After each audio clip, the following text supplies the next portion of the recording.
سيدنا محمد كما صليت على إبراهيم وعلى آل إبراهيم في العالمين إنك حميد مجيد.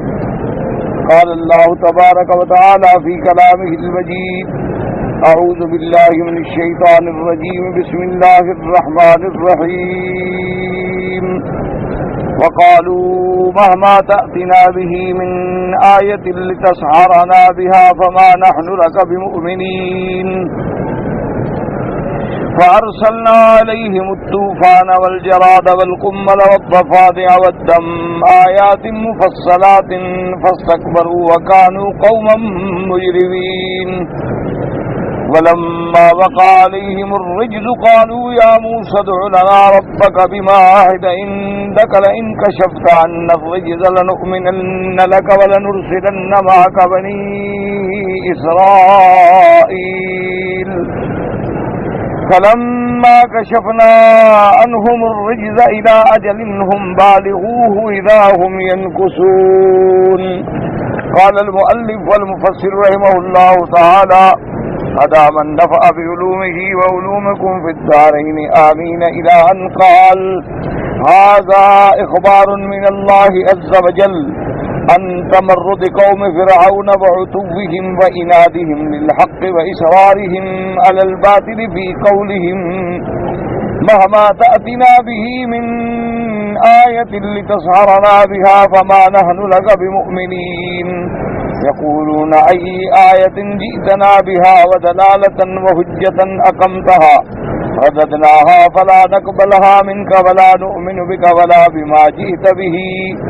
ابن آیات مبارک میں اللہ تبارک و تعالی خبر دیتے ہیں تمرد قوم فرعون کی سرکشی سے، وعتوہم اور ان کی انکار و سرکشی اناد سے جو حق کے ساتھ ان کو اناد تھا، وإصرارہم علی الباطل اور باطل پہ وہ جمے ہوئے تھے. وہ یہ کہتے تھے کہ موسیٰ علیہ السلام ایو آیت جئتنا بہا، یعنی مہما تأتنا بہا، جو بھی تم نشانیاں لے کے آؤ، جو بھی تم دلالت اور حجت لے کے آؤ، ہم نے قبول نہیں کرنا، ہم رد کر دیں گے. معنی یہ ہے کہ وہ باطل پہ اتنے جم گئے تھے کہ انہوں نے موسیٰ علیہ السلام سے کہہ دیا کہ آپ جتنی بڑی بڑی نشانیاں بھی لے آئے ہم نہیں مانتے. تو اس لیے علماء نے لکھا ہے کہ جب آدمی ضد میں مبتلا ہو جاتا ہے تو اس کا علاج تو کسی کے پاس نہیں، کہ جب آدمی ذہناً یہ فیصلہ کر لے کہ میں نے ماننا ہی نہیں ہے، دلائل کے باوجود بھی نہیں ماننا، تو اس کے اللہ چاہے تو ہدایت دے اور تو کوئی ہدایت نہیں دے سکتا. اس کے بعد اللہ نے فرمایا کہ جب ان کی سرکشی بڑھ گئی تو پھر ہم نے دنیا میں ان پر عذاب بھیجی. فَأَرْسَلْنَا عَلَيْهِمُ الطُّوفَانَ اختلفوا في معناه فعن ابن عباس في رواية كثرة الأمطار المغرقة المتلفة للزروع والثمار. ابو بکر رحمۃ اللہ علیہ فرماتے ہیں کہ طوفان سے کیا مراد ہے؟ حضرت ابن عباس رضی اللہ تعالیٰ عنہ فرماتے ہیں کہ اللہ نے بہت بارشیں بھیجی تھی، ایسی ایسی بارشیں جو غرق کرنے والی، اتنا پانی کے غرق کرتے لوگوں کو. المتلفۃ للزروع والثمار، اور جتنی سبزیاں ہیں، کھیت ہیں، سب کو اجاڑنے والی، کیونکہ جب پانی زیادہ ہو جائے وہ بھی تو ہلاکت کا باعث ہے. قال ذاك ابن مزاحم وعن ابن عباس في رواية أخرى وكثرة الموت وكذا قال عطاء. عباس مفسرین رحمت اللہ علیہ فرماتے ہیں فأرسلنا علیہم الطوفان کا کیا معنی کہ اللہ نے ان پہ موت مسلط کر دی، عذاب، مر رہے ہیں. تو طوفان کا معنی یا بارشوں کی کثرت، اور ایک قول یہ ہے طوفان کا معنی کہ ان پر موت زیادہ کر دی گئی، کہ موت پھیل گئی. وقال مجاہد رحمہ اللہ تعالی طوفان الماء والطاعون على كل حال.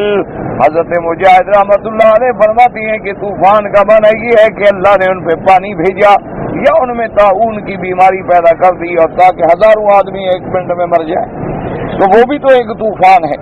وقال ابن جرير حدثنا ابن هشام الرفاعي قال حدثنا يحيى ابن يمان قال حدثنا المنهال ابن خليفة عن الحجاج عن الحكم بن مينا عن عائشة رضي الله تعالى عنها قالت قال رسول الله صلى الله عليه وسلم طوفان والموت.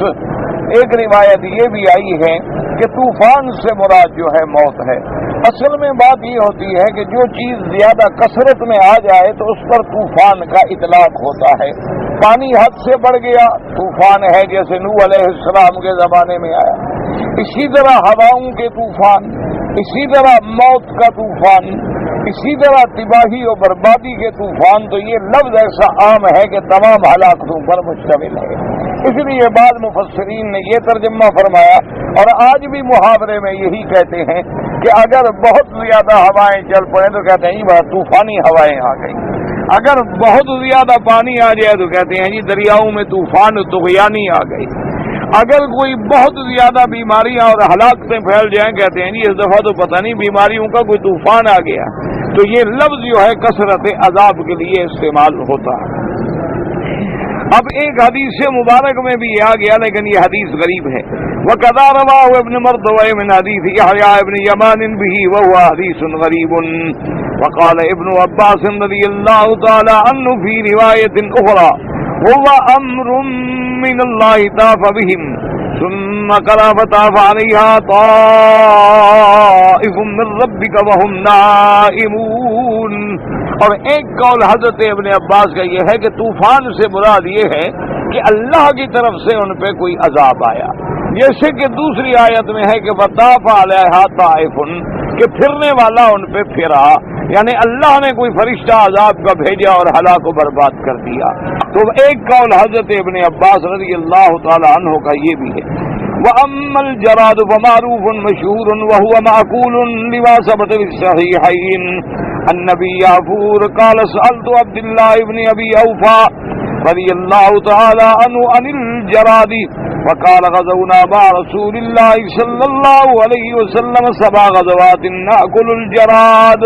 باقی رہ گئی جراد جو اللہ نے عذاب بھیجا، وہ مشہور ہے، مکڑی جسے آپ کہتے ہیں، کبھی تلاتا ہے فصلوں کو کھا جاتا ہے، اتنی بڑی مکڑی ہوتی ہے، اور ویسے اس کا کھانا بھی جائز ہے، حلال ہے۔ اسی لیے ایک صحیح حدیث مبارک میں آتا ہے، حضرت عبداللہ ابن اوفا رضی اللہ تعالی عنہ فرماتے ہیں کہ ہم نے سرکار دو جہاں صلی اللہ علیہ وسلم کے ساتھ 7 غزوات میں شرکت کی۔ غزوہ اس کو کہتے ہیں جس میں آقا خود بھی تشریف لے جائیں، اور سریہ کہتے ہیں کہ فوج بھیجی جائے لیکن آپ تشریف نہ لے جائیں۔ تو کہتے ہیں کہ 7 غزوات میں ہم گئے تو مکڑی جو تھی وہ ہم پکڑتے تھے، کھاتے بھی تھے۔ وروى الشافعي وأحمد بن حنبل وابن ماجه من حديث عبد الرحمن بن زيد بن أسلم عن أبيه عن ابن عمر رضي الله تعالى عنهما عن النبي صلى الله عليه وسلم قال أحلت لنا ميتتان ودمان الحوت والجراد والكبد والطحال۔ اب اس حدیث مبارک سے امام شافعی اور امام احمد ابن حنبل رحمت اللہ علیہ نے حدیث عبد الرحمن ابن زید ابن اسلم سے یہ روایت لی ہے کہ سرکار دو عالم سیدنا محمد الرسول اللہ صلی اللہ علیہ وسلم نے فرمایا احلت لنا میتتان، یعنی اللہ نے 2 مردہ چیزیں بھی ہم پہ حلال کر دی۔ جیسے مچھلی ہے ذبح کرنے کی کوئی ضرورت نہیں، بس ہم نے دریا سے پکڑ لیا، شکار کیا، باہر لے آئے، کھا لیا کاٹ کے۔ اور اسی طرح آپ نے فرمایا کہ مکڑی، اس کو بھی کوئی ضروری نہیں کہ پہلے آپ ذبح کریں، بس پکڑا اس کے بعد پکا کے کھا لیا۔ اور 2 خون جو ہیں وہ بھی، ورنہ تو خون حرام ہے، لیکن 2 خون ایسے ہیں جو اللہ نے حلال کر دیے۔ ایک جو ہے الکبد جگر، وہ بھی خون ہوتا ہے۔ الطحال جو ہے وہ بھی خون، تلی جسے آپ کہتے ہیں، تو تلی جو ہے وہ بھی خون ہے اور کبد جو ہے وہ بھی خون ہے، لیکن اللہ نے اس کا کھانا حلال فرما دیا ہے۔ ورواه ابو القاسم البغوي عن داود بن شيد عن سويد بن عبد الذين بتمام الايدي عن زيد بن اسلم عن ابن عمر رضي الله تعالى عنهما مرفوعا مثله۔ رواه ابو داود عن محمد بن الفرج عن محمد بن زبرقان الاهوازي عن سليمان التيمي عن نبي عثمان عن سلمان قال سئل رسول الله صلی اللہ علیہ وسلم عن الجراد فقال اکثر جنود اللہ لا آکلہ ولا احرمہ۔ اور ایک حدیث مبارک میں آتا ہے کہ حضرت سلمان نے فرمایا کہ میں نے حضور پاک صلی اللہ علیہ وسلم سے پوچھا کہ عن الجراد، جراد کے بارے میں کیا حکم ہے؟ آپ نے فرمایا یہ بھی اللہ کے لشکروں میں ایک لشکر ہے، میں خود تو کھانا پسند نہیں کرتا لیکن حرام بھی نہیں کرتا. حضور نے فرمایا میں اس کو حرام بھی نہیں کرتا. وَإِنَّمَا تَرَكَهُ عَلَيْهِ السَّلَامُ لِأَنَّهُ كَانَ يُوَافِقُ مَا آفَتْ نَفْسَهُ الشَّرِيفَةُ أَكْلَ الدَّبِّ وَأَذْنَ فِيهِ. اصل بات یہ تھی کہ سرکار دو جہاں صلی اللہ علیہ وسلم کی طبیعت جو ہے وہ اتنی نفیس و لطیف کی کہ آپ کو یہ بات جو ہے اچھی نہیں لگتی تھی. مکڑی کا دیکھنا اور کاٹنا اور کھانا حضور کو اچھا نہ لگا. جیسے کہ حضور پاک صلی اللہ علیہ وسلم نے ذب کے بارے میں فرمایا تو یہ گوہ جسے آپ کہتے ہیں آپ نے فرمایا میں اس کو حرام تو نہیں کرتا لیکن مجھے اچھی نہیں لگتی, مجھے اس کی شکل دیکھ کے طبیعت پہ کراہت آتی ہے. تو لہٰذا آپ نے تناول نہ فرمایا لیکن حضور پاک نے حرام بھی نہیں فرمایا. اور اس کے بعد فرماتی ہیں وقت حافظ بن عساکر فی جزء جمعه فی الجراد من حدیث ابی سعید الحسن بن علی الادوی قال حدثنا نصر بن یحییٰ بن سعید قال حدثنا یحییٰ بن خالد بن جریج عن عطاء عن ابن عباس قال كان رسول الله صلی اللہ علیہ وسلم لا يأكل الجراد ولا الكلوتين ولا الضب من غير أن يحرمها. أما الجراد فرجز وعذاب, أما الكلوتين فلقربهما من البول, وأما الضب فقال أتخفف أن يكون مسخا, ثم قال غريب لم أكتبه إلا من هذا الوجه.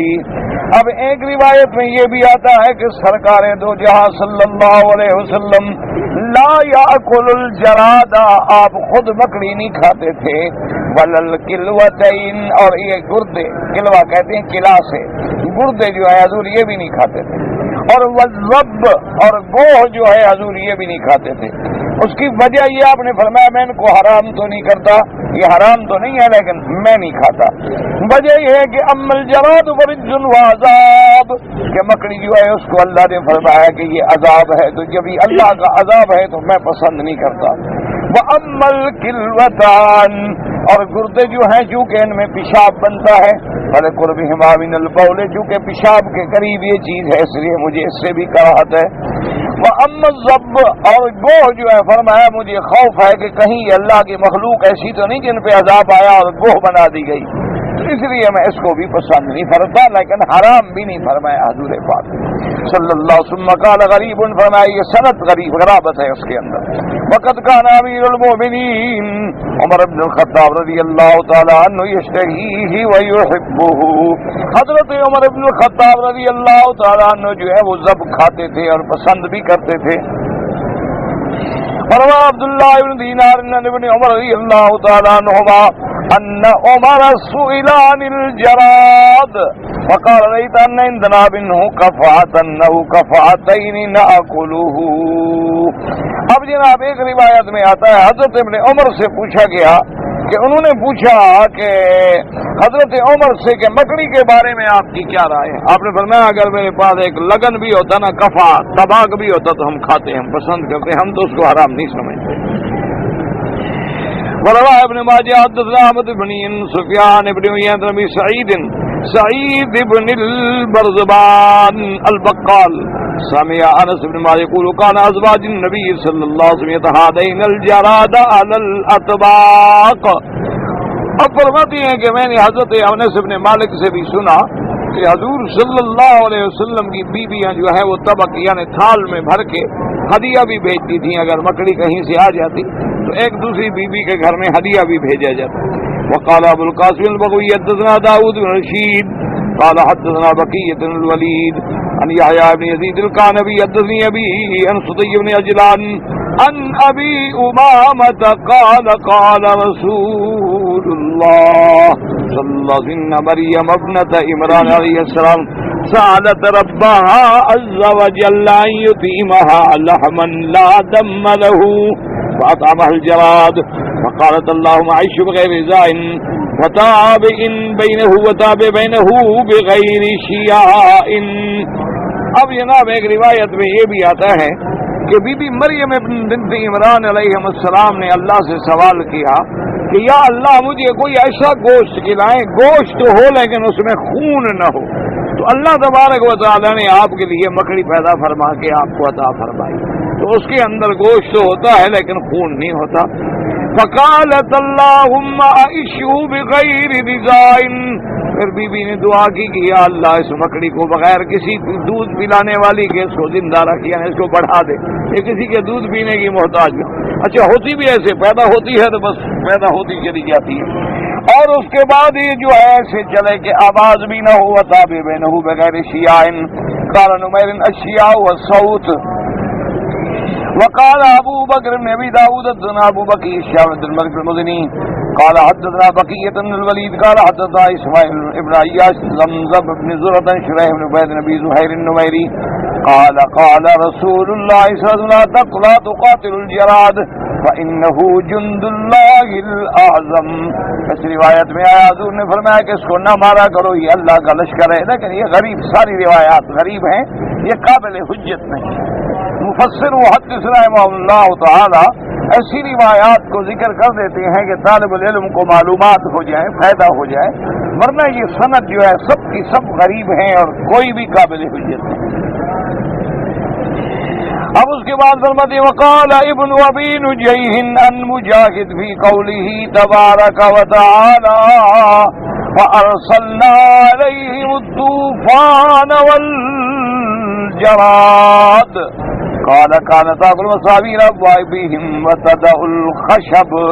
اللہ پاک نے ان پر جب مکڑی بھیجی تو وہ مکڑی ایسی تھی کہ ان کے دروازوں میں جو میخیں لگی تھی ان کو بھی کھا جاتی تھی اور لکڑی کو چھوڑ دیتی تھی۔ رواه ابن سعد بن زيد الخرائطي عن محمد بن كثير سمعت الاوزاعي يقول خرجت الى الصحراء فاذا انا برجل من جراد في السماء فاذا رجل راكب من الجراد منها وهو شاك في الحديد وكلما قال به هكذا مال الجراد ما يري ويقول الدنيا باطل باطل ما فيها الدنيا باطل باطل ما فيها الدنیا باطل باطل ما فیہا۔ اب جناب حضرت کہتے ہیں کہ محمد بن کثیر کے میں نے حضرت اوزاعی سے ایک بات سنی، وہ فرماتے تھے خرجت الی الصحراء، میں جنگل کی طرف نکلا، فاذا انا برجل من جراد فی السماء، میں نے دیکھا کہ بہت ساری بکریاں جو ہیں آسمانی وہ آ رہی ہیں، فاذا برجل راکب علی جرادۃ منها، اور میں نے دیکھا کہ ایک بندہ ایک مکڑی پہ سوار ہے، یعنی وہ اتنی بڑی بڑی بکریاں ہیں کہ گویا ایک پر وہ سواری بھی کر رہا ہے، وَهُوَ شَاكٌ فِي الْحَدِيدِ، اور وہ بالکل مسلح ہے لوہے کے ہتھیاروں کے ساتھ، یعنی وہ جو سوار ہے وہ سوار جو ہے بالکل لوہے میں جیسے خود چڑھائی ہوئی ہے، لباس کے اندر محبوب ہے۔ وَكُلَّمَا قَالَ بِيَدِهِ هَكَذَا مَالَ الْجِرَادُ مَا يَلِي، جیسے بھی وہ اشارہ کرتا ہے تو وہ جراد بھی اسی طرح مائل ہوتی ہے، اور وہ بار بار صرف یہ کہتا جاتا ہے الدنیا باطل باطل ما فیہا، کہ لوگوں یہ دنیا جھوٹ ہے اور اس کے اندر جو کچھ ہے یہ بھی جھوٹ ہے، یہ سب ختم ہو جانے والی چیز ہے، دنیا میں دھوکے میں نہ آ جانا، الدنیا باطل و باطل ما فیہا، دنیا بالکل ختم ہونے والی ہے، جھوٹ ہے، اور اس کے اندر جو کچھ ہے وہ بھی باطل ہے اور مٹ جانے والا ہے، بس وہ یہی کہتا ہوا جا رہا ہے۔ ورب الحافظ بن الفجر معافى بن زكريا الحريري قال حدثنا محمد بن زياد قال حدثنا احمد بن الرحيم قال اخبرنا وكيع عامش قال انبانا عامر قال سئل شريح القاضي عن الجراد وقال قبح الله الجراد فيها خلقة 7 جبابرة رأسها رأس فرس وعنقها كثور وصدرها صدر أسد وجناحها جناح نسر ورجلها رجل حمل وذنبها ذنب حية وبطنها بطن عقرب۔ حضرت شریح القاضی رحمہ اللہ تعالیٰ عنہ سے، یہ بہت بڑے عادل قاضی گزرے ہیں، ان سے پوچھا گیا کہ حضرت جراد کے بارے میں آپ کیا کہتے ہیں؟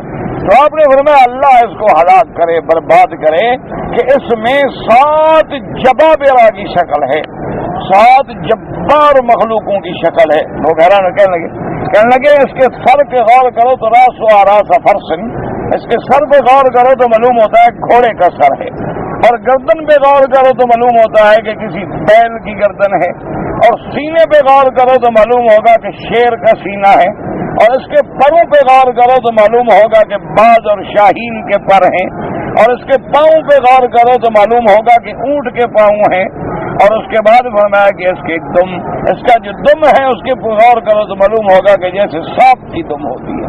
تو وہ سب چیزیں جو ہیں جبابرہ ہیں، اور ان سب کی شبیہ جو ہے وہ جراد ہے، ایک چھوٹی سی چیز ہے لیکن سر کی شباہت گھوڑے کے ساتھ ہے، گردن کی شباہت جو ہے وہ بیل کے ساتھ ہے، اور اس کے بعد آپ نے فرمایا کہ سینہ جو ایسے ہے جیسے شیر کا سینہ ہو، اور پر ایسے ہیں جیسے کسی باز اور شاہین کے پر ہوتے ہیں، اور اس کے بعد پاؤں ایسی ہے کہ جیسے کسی اونٹ کے پاؤں ہوں، اور دم ایسی ہے کہ جیسے کسی سانپ کی دم ہو۔ تو یہ تو 7 بلاؤں سے بنی ہوئی چیز ہے، اللہ اس کو برباد کرے۔ وقد من عند قوله تعالى أحل لكم صيد البحر وطعامه متاع لكم والسيارة، وہ کہتے ہیں اس پر میں مفصل بحث کر چکا ہوں۔ حدیث حماد بن سلمة عن ابي المهزم عن ابي هريرة رضي الله تعالى عنه قال خرجنا مع رسول الله في حج وعمرة فتقبلنا رجل جراد فجعلنا رجل السي ونحن محرمون فسألنا رسول الله قال لا بأس بالصيد البحر۔ ایک حدیث مبارک میں آتا ہے، حضرت ابو ہریرہ رضی اللہ تعالیٰ عنہ روایت فرماتے ہیں، کہتے ہیں کہ سرکار دو عالم کے ساتھ آپ حج اور عمرہ کے لیے نکلے تو راستے میں رجل جراد مکڑیوں کا ایک بہت بڑا قافلہ آ گیا، تو ہم لوگ جو تھے اپنی لکڑیوں کے ساتھ جو ہے اس کو مار رہے تھے، حالانکہ احرام بھی ہم نے باندھا ہوا تھا۔ تو ہم نے جب حضور صلی اللہ علیہ وسلم نے پوچھا کہ یا رسول اللہ ہم نے تو احرام میں مکڑیوں کو مارا ہے، آپ نے فرمایا کوئی حرج نہیں، چونکہ یہ صید البحر ہے، اور صید البحر جو ہے وہ محرم کے لیے حلال ہے، یعنی دریا کا شکار کرنا، مچھلی پکڑ لی اور کوئی چیز کر لی تو حالت احرام میں وہ منع نہیں ہے۔ البتہ حالت احرام کے اندر خشکی کا شکار کرنا جو ہے منع ہے، یعنی آدمی خشکی میں آ کے کوئی جانور مارے، نیل گائے ہے، ہرن ہے اور چیزیں ہیں جو خشکی میں ہیں، ان کا شکار کرنا اللہ نے منع کر دیا ہے، لیکن دریائی شکار کرنا جو ہے وہ محرم کو اجازت ہے۔ اچھا، یہ بھی اللہ کی رحمت تھی کہ پرانے زمانے میں جب لوگ حج و عمرے کے لیے آتے تھے تو مہینوں ان کو سمندروں میں رہنا پڑتا تھا، مہینوں بیچارے کشتیوں میں سفر کرتے تھے، تو اگر اللہ تبارک و تعالیٰ اس دریا کے شکار پہ بھی پابندی لگا دیتے تو کیا کھاتے بیچارے۔ اللہ تبارک و تعالیٰ نے اپنے بندوں کے لیے رعایت فرما دی کہ بھئی اگر سمندر کا سفر ہے، دریا کا سفر ہے، اس میں کسی نے مچھلی پکڑ لی، کھا لی تو وہ محرم کو نقصان نہیں پہنچا۔ اور اس کے بعد فرماتے ہیں روایت ما جاءنا ہارون الرحمانی شام القاسم زیاد بن عبداللہ ابن اللہ ستوان موسیٰ ابن محمد ابراہیم التیمی عن نبی انس و جابر عن رسول اللہ صلی اللہ علیہ وسلم انه كان اذا دعا على الجراد قال اللهم اهلك كباره واقتل صغاره وافسد بيزه واقطع دابره وخذ بأفواهه عن معايشنا وأرزاقنا إنك سميع الدعاء۔ اس حدیث مبارک میں آتا ہے حضور پاک صلی اللہ علیہ وسلم سے کہ آپ جب مکڑی کے لیے بد دعا کرتے تو آپ بد دعا یوں کرتے کہ اللہم اہلک کبارہ، کہ اللہ جو اس کی بڑی بڑی مکڑیاں ان کو ہلاک کر دے، وقتل صغارہ، جو ان کی چھوٹیاں ہیں ان کو بھی قتل کر دے، وافسد بیزہ، اس کے انڈوں کو بھی خراب کر دے، وقطع دابرہ، اس کو بالکل ختم کر دے، وخذ بافواہہ، اور اس کے منہ کو ہمارے معاش اور ارزاق سے بند کر دے، کیونکہ یہ جس فصل پہ بھی جا پڑے نا اس فصل کو کھا جاتی ہے۔ انک سمیع الدعاء۔ وقال جابر یا رسول اللہ وتذكر رجل من جاء الله فقد دعوا وكان ما هو نصرة حوت في البحر۔ اب جناب کہتے ہیں کہ حضرت جابر رضی اللہ تعالیٰ عنہ کہتی ہیں کہ میں نے عرض کیا کہ یا رسول اللہ یہ مکڑیاں جو ہیں یہ تو اللہ کا لشکر ہے، تو آپ اس کی بربادی کے لیے دعا مانگ رہے ہیں؟ آپ نے فرمایا کہ ہاں، اصل میں یہ ہے، یہ بھی ایک مچھلی سے پیدا ہوتی ہے۔ قال هشام قال اخبرني زياد بن راو ينصر الهود قال حق ان السمك اذا باز في ساحل البحر ونزب الماء انه بدا للشمس انه يفقس كله جرادا طيارا۔ بعض لوگوں نے تحقیق کی ہے کہ اگر مچھلی جو ہے وہ ساحل بحر پہ انڈے دے، کیونکہ مچھلی کے تو انڈے معروف ہیں، انڈے ہوتے ہیں مچھلی کے، تو اگر وہ کنارے پہ انڈے دے دے اور وہیں وہ پڑے رہیں اور پانی خشک ہو جائے تو جب سورج کی لائٹ پڑتی ہے ان انڈوں پہ گرمی آتی ہے تو اس کے اندر سے مکڑیاں پیدا ہو کے اڑتی ہیں، تو اسی سے یہ جراد جو ہے وہ اڑتی ہے۔ وقدمنا عند قولی تعالی الا امم امثالکم۔ اب مفسر فرماتے ہیں اس آیت پہ ہم اس پر بحث کر چکے ہیں۔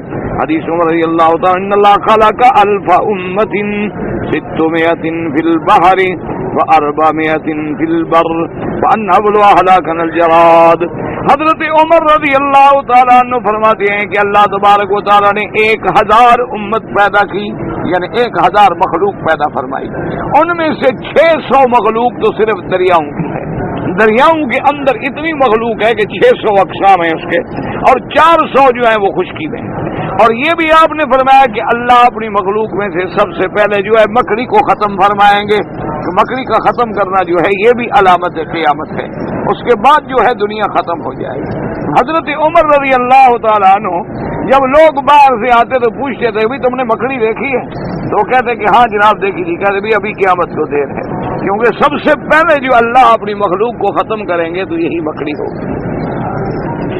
وقال ابو بکر بن ابي داود قال حدثنا يزيد بن مبارك قال حدثنا عبد الرحمن بن قيس قال حدثنا سالم بن سالم قال حدثنا المغيرة الجوزجاني محمد بن مالك البراء بن عازب رضي الله تعالى عنه قال قال رسول الله صلى الله عليه وسلم لا وباء مع السيف ولا لها مع الجراد. حضرت براء ابن عازب سے روایت ہے کہ حضور پاک نے فرمایا کہ وہاں وبا نہیں ہوتی جہاں تلوار ہو. جب تلوار ہے تو پھر وبا کیا، پھر تو جب جہاد ہے جہاد ہے. اسی طرح والا لہا وہاں آبادی گھاس نہیں ہوتا جہاں مکڑی پا جائے. جہاں مکڑی آ جائے تو سب کچھ کھا لیتی ہے، اجاڑ دیتی ہے. لیکن یہ بھی روایت غریب ہے. قال حدیث غریب باب القمل فان ابن عباس رضی اللہ تعالی عنہ هو السوس الذي يخرج من الحنطة وعنه أنه الدباء وهو الجراد الصغار الذي لا أجنحة له وبه قال مجاهد سيجعل جبالكم الدباب السود الصغار. اب اللہ نے فرمایا کہ ہم نے کمل کا عذاب بھیجا. تو وہ کمل کیا ہے؟ تو حضرت ابن عباس فرماتے ہیں کمل کہتے ہیں گھن کو، وہ گھن جو دانے میں لگ جاتا ہے. آپ نے دیکھا نا گندم رکھی ہو پرانی ہو جائے تو اس کے اندر ایک گھن لگ جاتی ہے، بالکل کھوکھلی ہو جاتی ہے. اور بعض علماء نے فرمایا کہ کمل کہتے ہیں اس جوں کو جو سیاہ رنگ کی بالوں کے اندر پڑ جاتی ہے، اس کو بھی کمل کہتے ہیں. وقال مجاهد اكرمه وقال سعيد بن ذباب سود صغار. وقال عبد الرحمن قال القمل والبراغيث وہی جویں، براغیث بھی جوں کو کہتے ہیں. وقال القمل جمع واحد قمل وهي دابة تشبه القمل تاكل الابل فيما بلغنا وهي التي ينهى العشي بقول قوم يواجه قملا ابناؤهم وسلاسلا اجدا وبابا موسدا. اور بعض کہتے ہیں کہ کمل وہ چیز ہوتی ہے جو چیچڑ ہوتا ہے، جو اونٹ کی جانوروں کو لگ جاتا ہے، اس کو چیچڑ کہتے ہیں. کہ اس کو بھی کمبل کہتے ہیں کہ اونٹوں کو بھی وہ پکڑتا ہے تو کھاتا ہے، کاٹتا ہے. اسی کو ایک شاعر نے بھی ذکر کیا ہے کہ بہت سارے لوگ ہیں جو اس کمبل کا علاج کر رہے ہیں اور ان کے اوپر دروازے جو ہیں بند ہیں اور ان کی نسلیں جو ہیں وہ مسدود ہیں. قال وكان بعض اهل العلم بكلام من اهل بصيره من الكمل عند العربي الحمنان واحد حمنانة وهي صغار الگردان فوق الكمكامة. اور بعض کہتے ہیں کہ اہل بصرہ والے کہتے تھے کہ کمل جو ہے وہ ہے ہمنان. ہمنان کہتے ہیں چھوٹے چھوٹے بندر، چھوٹے چھوٹے بڑے بڑے بندر ہوتے ہیں نا، بہت چھوٹی چھوٹی بندریاں ہوتی ہیں. تو اس کو اگر اس سے بڑا ہو تو وہ کمکامہ کہلاتا ہے، پھر بڑا ہو تو وہ گرد کہلاتا ہے، اور چھوٹا ہو تو کہتے تھے کہ یہ بھی کمل کہلاتا ہے. وقال امام ابو جعفر قال حدثنا عبيد الرادي قال حدثنا يعقوب القمي عن جعفر بن المغيرة عن سعيد بن جبير قال لما أوتي موسى عليه السلام فلما أتى موسى فرعون قال له أرسل معي بني إسرائيل فأرسلت فلما فصب عليهم منه شيئا خافوا أن يكون عذابا. جب سیدنا موسیٰ علیہ السلام آئے فرعون کے پاس اور آپ نے فرمایا فرعون بنی اسرائیل کو آزاد کرو، چھوڑو جائے میرے ساتھ، نہ مانا. اللہ نے عذاب بھی دیا. وهو المطر، ان پہ بارش آئی شدید. فصب علیہم منہ شیئا، اتنی بارش پڑی کہ اب ڈر گئے کہ کہیں ہم اس عذاب میں ہلاک نہ ہو جائیں. تو موسیٰ علیہ السلام کے پاس آئے. ادع لنا ربک یکشف عنا المطر فنؤمن لک ونرسل معک بنی اسرائیل. اب دوڑ کے موسیٰ علیہ السلام کے پاس آئے، آگے کہنے لگے مہربانی کریں آپ اللہ سے دعا کریں، اللہ تبارک و تعالی جو ہے یہ عذاب جو ہے ہم سے رفع فرما دیں. تاکہ ہم جو ہے پھر ایمان لے آئیں گے اور بنی اسرائیل کو بھی ہم آپ کے ساتھ بھیج دیں گے، لیکن یہ عذاب ہم سے ٹل جائے، یہ عذاب جو ہے بارش کا یہ بہت بڑا عذاب ہم پہ آ گیا۔ اب موسیٰ علیہ السلام نے دعا کی، اللہ تبارک و تعالیٰ آپ نے دعا کی، عذاب تو ہٹ گیا، لیکن نہ ایمان لائے نہ بنی اسرائیل کو چھوڑا۔ اس کے بعد اللہ تبارک و تعالیٰ نے فَأَنبَتَ لَهُمْ فِي تِلْكَ السَّنَةِ شَيْئًا لَمْ يُنبِتْهُ قَبْلُ ذَلِكَ مِنَ السِّمَاءِ فَقَالُوا هذا ما كنا نتمنى فأرسل الله عليهم الجراد فأرسلته على الكلائم فلما رأوا أترف الكلائم لا يبقى الزرع۔ اب جناب جب وہ طوفان ختم ہو گیا تو اللہ تبارک و تعالیٰ نے ان کو بڑی کھیتی دی، بڑی گندم فصلیں تیار ہو گئی، کہنے لگے ہاں یہی تو ہم چاہتے تھے۔ اور اس کے بعد پھر کفر پہ اکڑ گئے تو اللہ تبارک و تعالیٰ نے مکڑی کو بھیج دی۔ جب مکڑی کو بھیجے اب دیکھا گیا تو سارے فصل کھا رہی ہے، کچھ بھی نہیں بچ رہا، ہم تو پھر برباد ہو گئے۔ پھر موسیٰ علیہ السلام کے پاس بھاگ کے آ گئے، فقالوا يا موسى ادع لنا ربك فيكشف لنا الجراد فنؤمن لك ونرسل معك بني اسرائيل فدعا ربه۔ آپ نے پھر دعا کی، فكشف عنهم الجراد فلم يؤمنوا ولم يرسلوا بني اسرائيل۔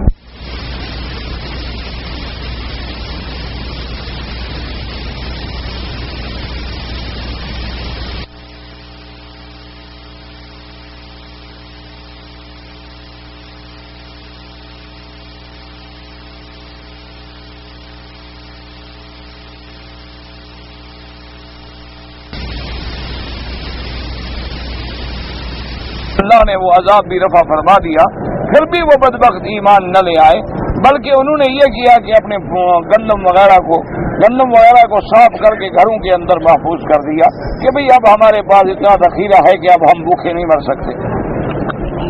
وقالوا قد عرضنا، کہنے لگے اب ہم نے بہت کچھ جمع کر لیا، اسٹاک کر لیا ہے، اب ہم بھوکے نہیں مریں گے۔ فأرسل الله عليهم القنبل وهو الصوص الذي يخرج منه فكان يخرج 10 أجربة إلى الرحى ولا يرد منها إلا 3 أقفزة۔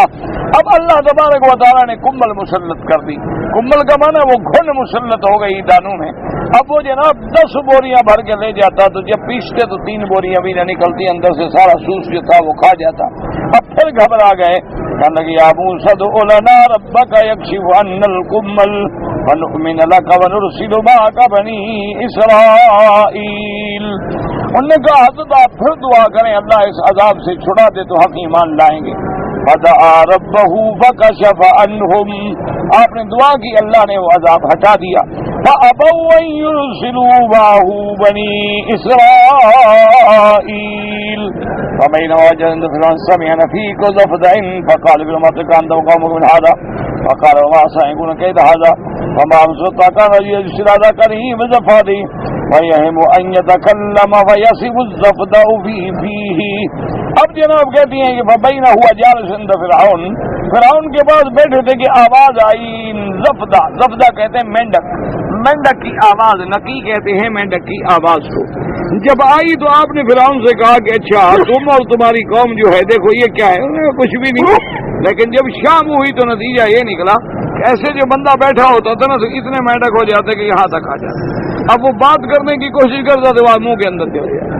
اب وہ ایسا عذاب بن گیا کہ انہوں نے کہا کہ مہربانی کرو ہماری جان چھڑاؤ، ہم ایمان لے آئیں۔ فقالوا لموسى عليه السلام ادع لنا ربك يكشف عنا هذا الضفادع ونؤمن لك ونرسل معك بني اسرائيل فلم يؤمنوا، پھر بھی ایمان نہ لے آئے۔ وارسل الله عليهم الدم، اب اللہ نے خون کا عذاب بھیجا۔ فقالوا ما استقوا من الآبار ما كان في أوعيتهم وجدوه دما ابیتا۔ اب جناب اللہ نے ایسا عذاب بھیجا کہ اگر کنویں سے پانی نکالیں تو خون، برتنوں میں پانی بھر کے رکھے تو دم ابیت خالص خون بن جائے، جہاں جہاں بھی انہوں نے رکھا۔ فشکوا الی فرعون انا غلطنا بالدم لسنا شراب فقال انه سحركم فقالوا من اين سحرنا ونحن لا نجد في اوعيتنا شيئا من الماء الا وجدناه دما ابيتا وقال يا موسى ادع لنا ربك يكشف عنا هذا الدم فنؤمن لك ونرسل معك بني إسرائيل فدعا ربه فكشف عنهم فلم يؤمنوا ولم يرسلوا بني إسرائيل۔ اب فرعون کے پاس آئے، کہنے لگے کہ عذاب آ گیا خون کا. وہ کہنے لگا یہ سحر ہے، جادو ہے. انہوں نے کہا اللہ کے بندے کیسا جادو ہے کہ ما بقین الآبار والانہار والاوعیہ الا ملیت دمن، کہ جتنی نہریں ہیں، دریا ہیں، برتن ہیں، سب دم ہے، تو پانی کے بجائے دم ہم کیسے پیئیں؟ پھر آئے موسیٰ علیہ السلام کی خدمت میں کہ ادع لنا ربک بما عہد عندک، آپ دعا کریں لئن کشفت عنا الرجز لنؤمنن لک ولنرسلن معک بنی اسرائیل. اگر اللہ نے یہ عذاب ڈال دیا تو ہم ایمان لے آئیں گے اور بنو اسرائیل کو بھی ہم چھوڑ دیں. موسیٰ علیہ السلام نے پھر دعا کی، اللہ نے عذاب ڈال دیا، فلم یؤمنوا ولم یرسلوا، پھر بھی ایمان نہ لے آئے اور پھر بھی بنی اسرائیل کو جو ہے وہ آزادی نہ دی. یعنی ہر وقت عذاب ڈل رہے ہیں لیکن ایمان نہ لے آئے. اب مفسر رحمۃ اللہ علیہ فرماتے ہیں وقد روانا وهذا عن ابن عباس وقتادة وغير واحد من علماء السلف انه اخبر بذلك. وقال محمد بن اسحاق ابن يسار رحمه الله فرجع عدو الله فرعون حين آمنت السحرة مغلوبا مغلولا ثم ابى الى الاقامة كفر تماری شر فتاب اللہ علیہ الآیات. جب سحرہ کا حضرت موسیٰ علیہ السلام سے مقابلہ ہوا، اللہ نے موسیٰ علیہ السلام کو غالب کر دیا اور سحرہ جو تھے وہ مغلوب ہو گئے اور مسلمان ہو گئے. اب فرعون جو آیا مغلوب و مغلول ہو کر، لیکن اس کے باوجود بھی اپنے کفر پہ جمع رہا. اس کے لیے پھر اللہ نے عذاب بھیجی فارسلنا علیہم الطوفان والجراد والقمل والضفادع والدم آیات مفصلات. مفصلات مانا علیحدہ علیحدہ.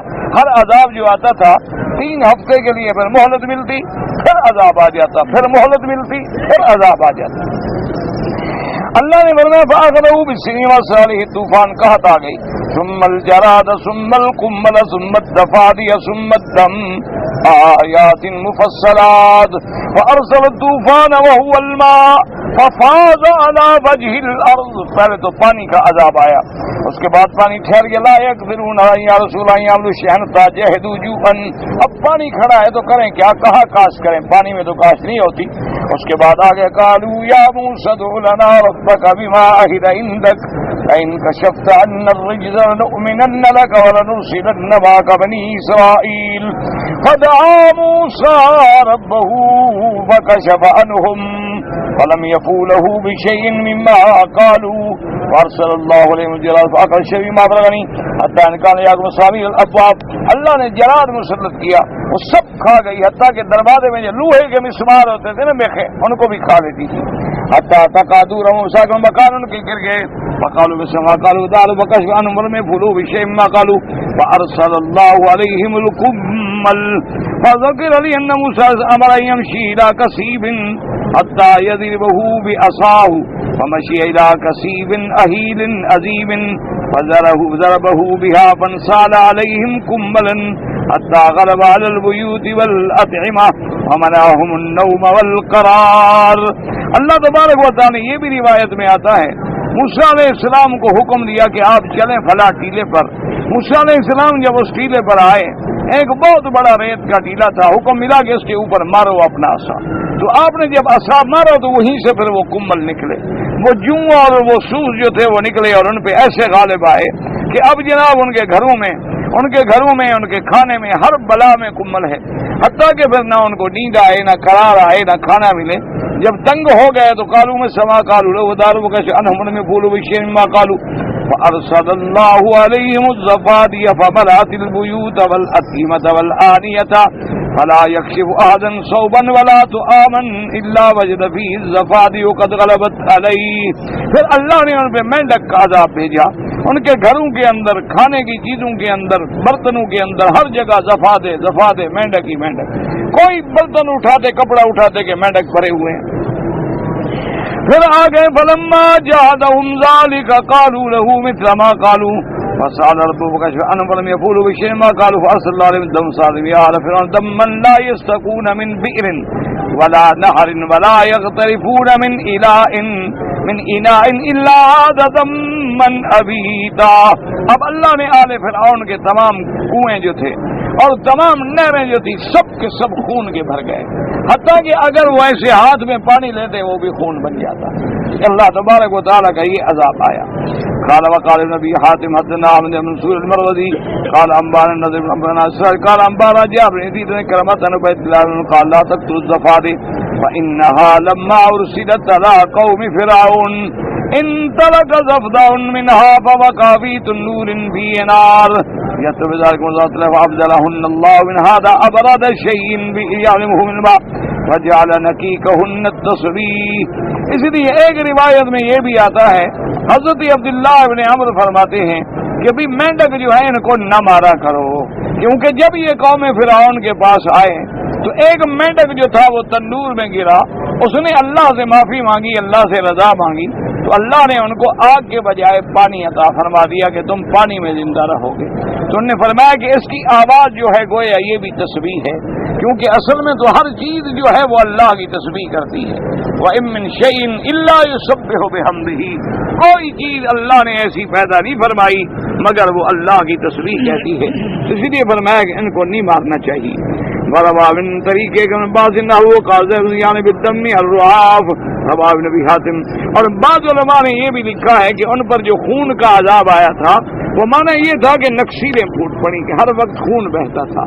بہرحال اللہ نے یہ عذاب بھیجے، لیکن اس کے باوجود بھی وہ قوم جو ہے اپنے کفر پہ اور اپنے کبر پہ اڑی رہی، اور اللہ کے عذاب آنے کے باوجود بھی توبہ نہ کی، اللہ کے عذاب آنے کے باوجود بھی اللہ کی طرف رجوع نہ کیا۔ اللہ تبارک و تعالی ہمیں اور ہر مسلمان کو اپنے عذاب اور غضب سے بچائیں۔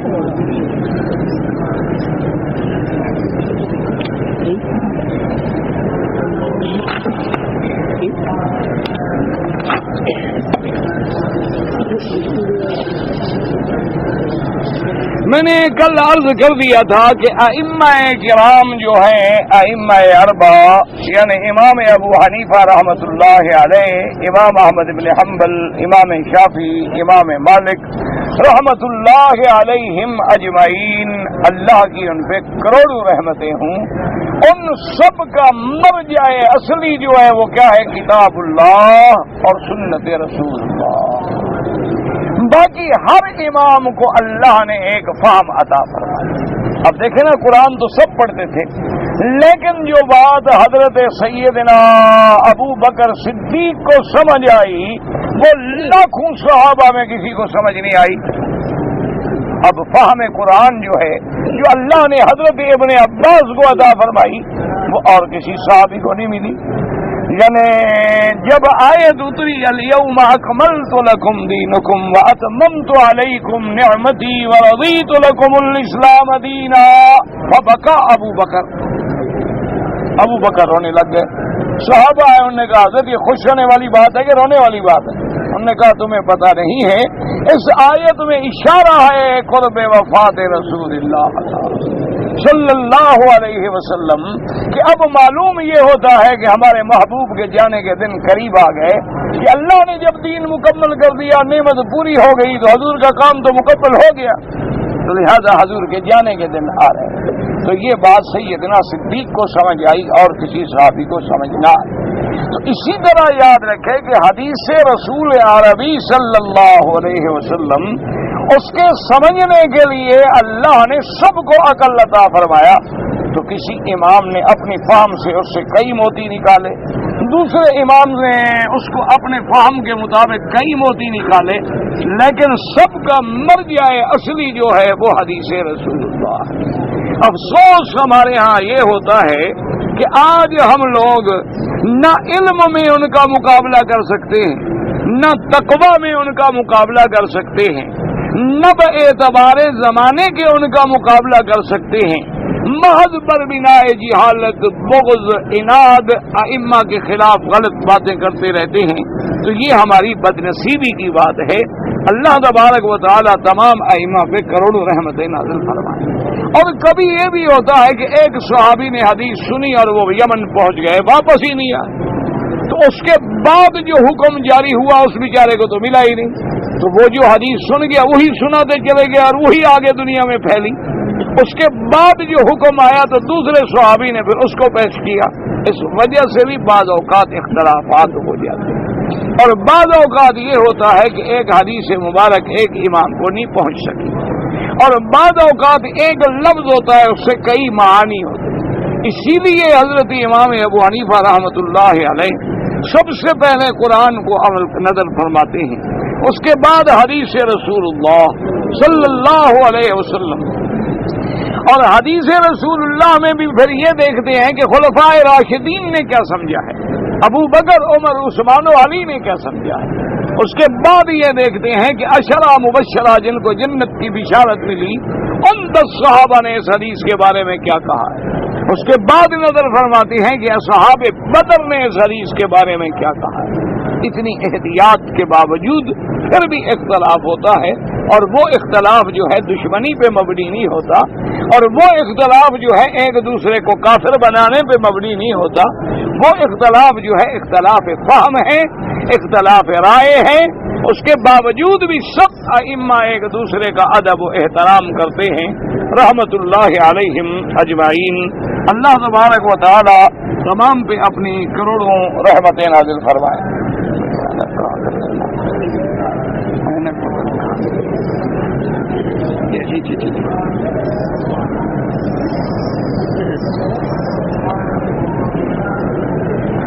اونٹ کا گوشت کھانے سے امام احمد ابن حنبل رحمت اللہ علیہ کے نزدیک وضو ٹوٹ جاتا ہے، دوبارہ وضو کرنا پڑتا ہے۔ اب دیکھیں نا، مثلا یہی حدیث ہے۔ اب امام احمد ابن حنبل رحمت اللہ علیہ فرماتے ہیں کہ حدیث میں لفظ وضو ہے، اور اونٹ کے گوشت میں دسم ہے، دسومت ہے، کیا معنی؟ زیادہ چربی ہوتی ہے، زیادہ اس کے اندر چپچپاہٹ ہوتی ہے ہاتھوں میں، کھانے میں، منہ میں، تو اس لیے وضو کیا جائے۔ لیکن باقی ائمہ فرماتے ہیں کہ یہاں وضو سے مراد وہ شریعت کا وضو نہیں، لغوی وضو ہے کہ ہاتھ دھو لے کلی کر، تو یہی فہم ہوتی ہے، حالانکہ لفظ تو وضو ہے۔ اچھا، لفظ وضو کبھی صرف پانی پر بھی بولا جاتا ہے، لفظ وضو سے مراد صرف ہاتھ دھونا اور کلی کرنا بھی ہوتا ہے، لفظ وضو سے مراد وہ نماز والا وضو بھی ہے، تو لہذا باقی ائمہ کرام نے اس کو وضو لغوی پہ محمول فرمایا، لیکن امام احمد بن حنبل رحمۃ اللہ علیہ فرماتے ہیں کہ نہیں، وضو کریں۔ اگر ایک ہمارے دوست نے جب اپنے ملک جا رہا تھا تو ایک بکرا جو ہے اللہ کے نام پہ خیرات کیا، تو کیا اس کو کوئی صاحب نصاب بھی کھا لے؟ کوئی بات نہیں، کوئی صدقہ تو نہیں ہے، تو مطلق خیرات۔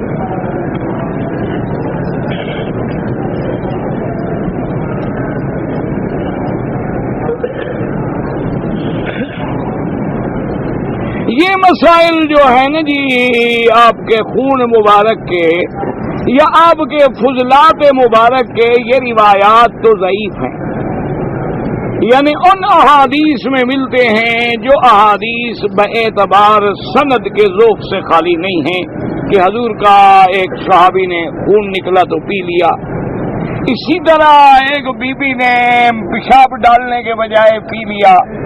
لیکن ان روایات سے بعض ائمہ کرام فرماتے ہیں کہ یہ خاصیت تھی حضور پاک کی، خصائص۔ کیا معنی؟ جیسے حضور کی نیند سے وضو نہیں ٹوٹتا، اگر کوئی بندہ بھی نیند کرے تو وضو ٹوٹ جاتا ہے، لیکن اللہ کی نبی کی نیند جو تھی وہ ایک خاص نیند تھی۔ آپ نے فرمایا کہ تنام عینایا ولا ینام قلبی، کہ میری آنکھیں تو نیند کرتی ہیں لیکن میرا دل جو ہے وہ نیند نہیں کرتا، تو آپ کی نیند بھی ایک خاص نیند ہے۔ اسی طرح حضور نے فرمایا کہ صفیں اپنی درست کیا کرو، جیسے میں آگے دیکھتا ہوں اسی طرح میں پیچھے بھی دیکھتا ہوں، تو یہ بھی حضور صلی اللہ علیہ وسلم کی خاصیت۔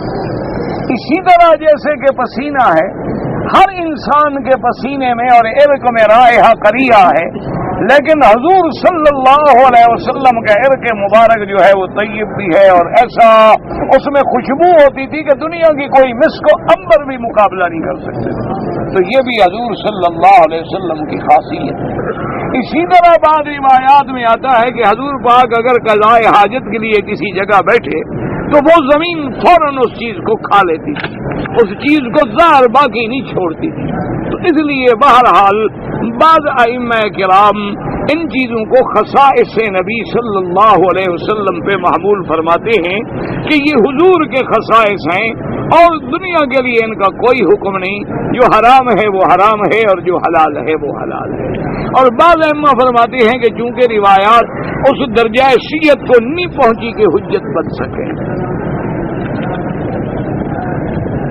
ایک آدمی نے ظاہر میں قیام ہے اور اپنے گھر سے احرام باندھ کے وہ عمرہ کرتا رہا اور 6 عمرے کیے ہیں۔ میرے بھائی، مکے میں رہنے والا اگر عمرہ کرے تو اس کو لازماً حد حرم سے باہر نکلنا ہوگا، یعنی یا تو وہ تنعیم سے جا کے کرے اور یا جعرانہ سے جا کے کرے۔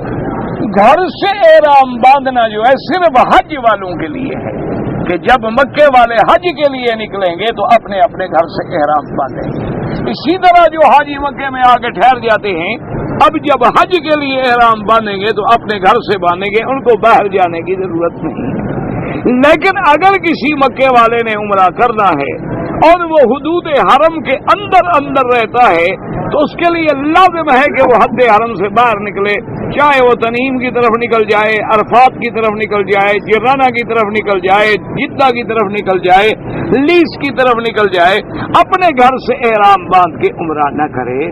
جمہور ائمہ اور علماء اور فقہا کا فتویٰ مبارک اسی پر ہے اور دلائل بھی انہی کے قوی ہیں، کیونکہ یہ اللہ کی شان ہے کہ حج ہو یا عمرہ ہو، اللہ اس میں دونوں کو جمع کرتے ہیں، ہل بھی ہو اور حرم بھی ہو۔ اس لیے جب ہم حج کے لیے نکلیں گے تو عرفات جائیں گے، لہذا ہم ہل میں چلے گئے تو حرم بھی ہوا اور ہل بھی ہوا۔ اسی اگر ہم صرف گھر میں احرام باندھے، حرم تو ہوگا لیکن ہل نہیں ہوگا۔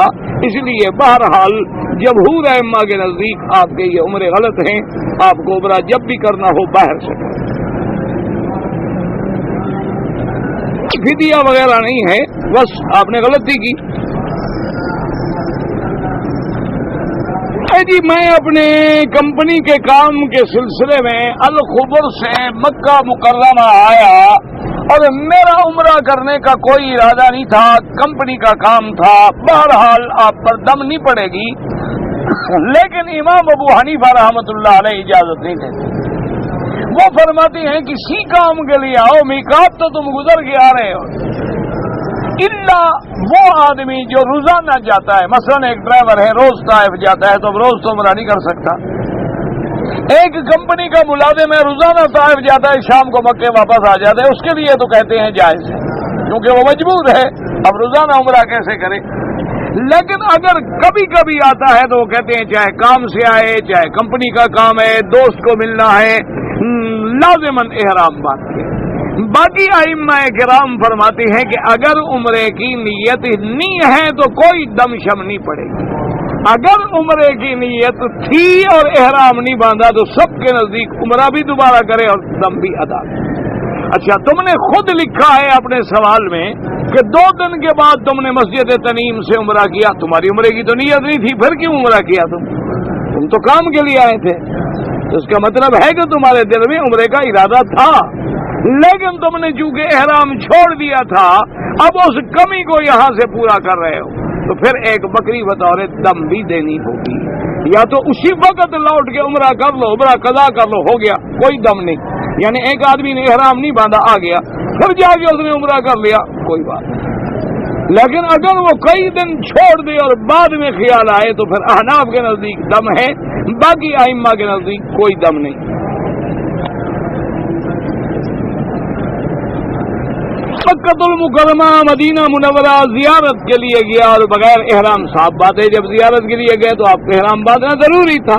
مسئلہ وہی ہے کہ احناف کے نزدیک عمرہ بھی کرے، دم بھی دے، باقی ائمہ کرام کے نزدیک اگر عمرے کی نیت نہیں تھی تو کوئی دم نہیں۔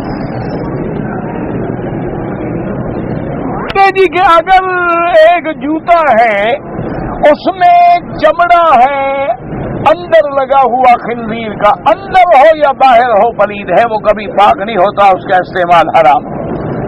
خنزیر جو ہے یہ نجس العین ہے، یاد رکھو، ہر چمڑا جانور کا رنگ دینے کے بعد پاک ہو جاتا ہے، لیکن یہ خنزیر ایسا پلید جانور ہے کسی حال میں بھی پاک نہیں ہوتا۔ چاہے وہ چمڑا اندر لگا ہوا ہو یا باہر لگا ہوا ہو، ہر حالت میں وہ جوتا حرام۔ ایک مجلس میں دینی مسائل پہ بحث ہوئی تو سائل نے سوال کیا کہ شمعون کا کیا مطلب ہے؟ شمعون نام بھی ہے اور پرانی زبانوں میں عبرانی میں اللہ عالم۔ جی کراچی میں ہم نے دیکھا ہے کہ بعض لوگ جو ہیں وہ یہاں کے چاند کے مطابق روزہ رکھتے ہیں، نہیں، ہر ملک کو صوموا لرؤیتہ وافطروا لرؤیتہ، وہاں کی رؤیت کا اعتبار کریں جس ملک میں آپ رہتے ہیں، اور یا اس ملک کا جو قریبی ترین مطلع ہے، جو قریب کا ملک ہے جہاں کا مطلع ایک ہے وہاں کا بھی اعتبار ہو سکتا ہے۔ لیکن جن کے مطالعے میں فرق ہے، اب 2 گھنٹے کا فرق ہے تو ایک ہفتے میں کتنا فرق پڑے گا اور ایک مہینے میں کتنا فرق پڑے گا؟ تو سیدھی سی بات ہے کہ فرق ہے۔ تو اس لیے جمہور یہی کہتے ہیں کہ پاکستان ہے یا جو ملک بھی ہے اپنے اپنے علاقے کی رویت کا، اپنے اپنے ملک کی رویت کا اعتبار کرے، اسی کے مطابق روزہ رکھے، اسی کے مطابق افطار کرے۔ کے متعلق جو روایات ہیں بالکل ٹھیک ہے، اور یہ حدیث مبارک جو ہے ٹھیک ہے۔ یہی ایک دفعہ میں نے عرض بھی کیا تھا کہ ھذا کتاب من محمد رسول رب العالمین الى من ترک الدار من الامار والزوار والسائحین الا تارک یترک خیر یا رحمان۔ بہرحال یہ حدیث مبارک کتابوں میں موجود ہے۔ کہتی ہے کہ ہم نے سنا ہے کہ امام ابو حنیفہ رحمۃ اللہ علیہ ایک رات میں قرآن ختم کیا کرتے تھے، تو آپ کو کوئی تکلیف ہے؟ جب قیامت میں ملیں گے تو کہہ دیں گے بھی آئندہ نہ کرنا، ابھی تو مل نہیں سکتے۔ صرف امام ابو حنیفہ رحمۃ اللہ نہیں، بڑے بڑے صحابہ، بڑے بڑے تابعین ایسے گزرے۔ افضل یہ ہوتا ہے کہ 3 راتوں سے پہلے ختم نہ کرو، اس لیے کہ ہم صحیح معنوں میں قرآن پڑھنا ہی نہیں جانتے۔ اس لیے حضور نے فرمایا کہ زیادہ جلدی ختم کرنا ہو تو 3 دن میں یہ افضل ہے۔ لیکن بعض صحابہ سے بھی معمول ہے، اور اسی طرح بعض تابعین سے بھی معمول ہے، اسی طرح بعض ائمہ مجتہدین اور ائمہ محدثین میں بھی موجود ہے کہ وہ ایک ایک رات میں ختم کر لیتے تھے، اور بعض لوگ ہیں جو رمضان المبارک میں 60 ختم کرتے تھے، یعنی 2 ختم روزانہ کرتے تھے۔ تو بہرحال یہ فضیلت کی باتیں ہیں۔ اگر تم اچھا کام نہ کر سکو تو اچھے کام میں اعتراض تو نہ کرو۔ بات یہ ہے کہ آپ نے کہا کہ بیوی سے کہ فون پہ میں جب فون کرتا ہوں تو تم گھر موجود نہیں ہوتی ہو، تو تمہاری کیا مرضی ہے؟ اس نے کہا جیسے تمہاری مرضی۔ تو تم نے کہا کہ ایسی عورت رکھنے کے قابل نہیں ہے، اس سے طلاق نہیں ہوتی۔ تمہاری کوئی نیت ہے طلاق دینے کی؟ کچھ نہیں، ایسے لفظوں سے طلاق نہیں ہو جاتی۔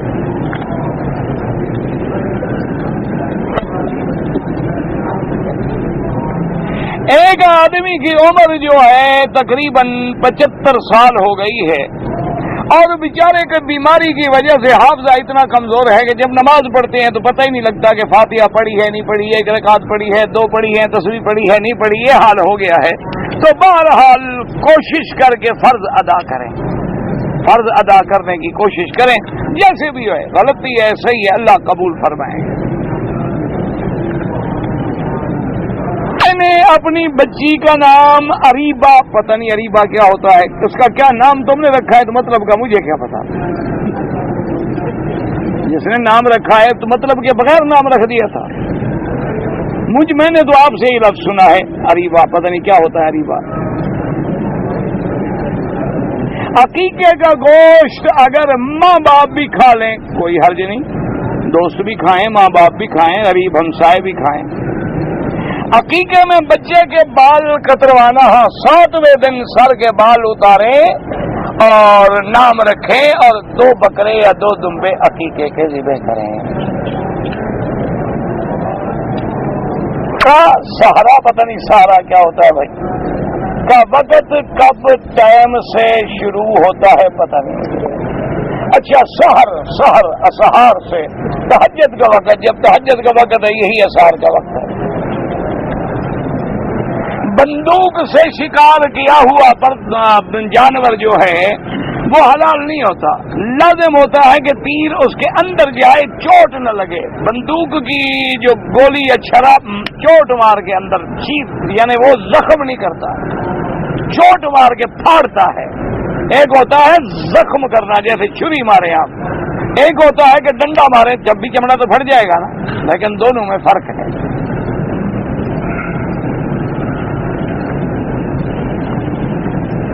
ہاں تو نماز کے بعد مجھ سے لکھوا لیں, جس نے خط دیا ہے رہائش کے لیے عشاء کے بعد خط لکھوا لیں.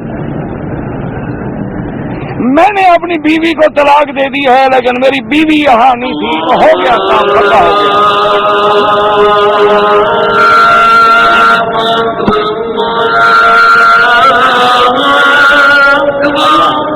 طلاق دیتے ہوئے بیوی کا ہونا ضروری نہیں, تم نے طلاق دے دی ہوگی.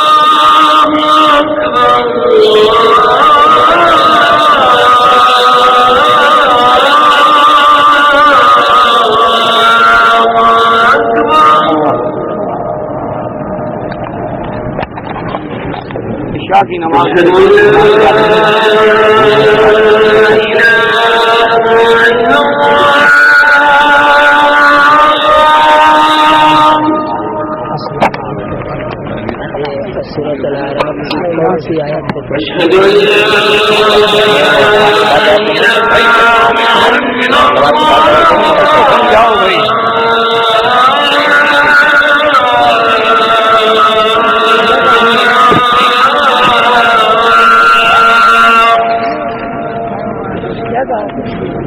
بول رہے تھے امام حرم کے نام سے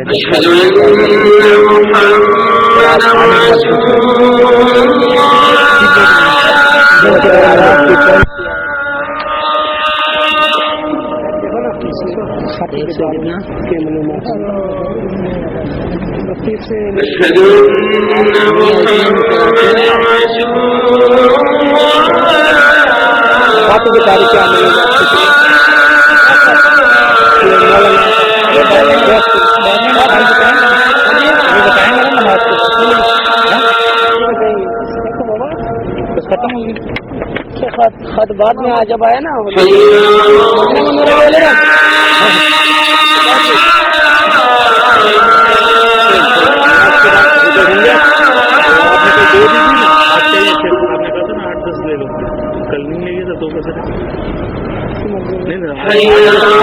کون سی